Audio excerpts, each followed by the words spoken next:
আসসালামু আলাইকুম প্রিয় বন্ধুগণ। এটা হচ্ছে আমাদের চাঁদপুর জেলার কচুয়া থানার মধুপুর বাজার সংলগ্ন একটি ব্রিজ।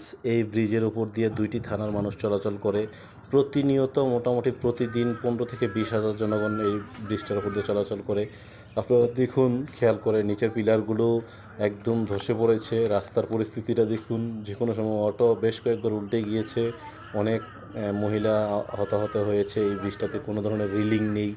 এখানেই সিএনজি, বেশ কিছু সিএনজি বসে থাকে প্রতিদিন সকালবেলা। রাস্তার এই যে ব্রিজটা দেখেন, একবার গর্ত হয়ে গিয়েছে। বাট অনেকবার চেষ্টা করেছি আমি, এটা আমাদের যারা ভালো আছেন? আছেন কর্মকর্তা, তাদের দৃষ্টি আকর্ষণ করেছি, বাট এটার কোনো ফলাফল পাওয়া যায়নি।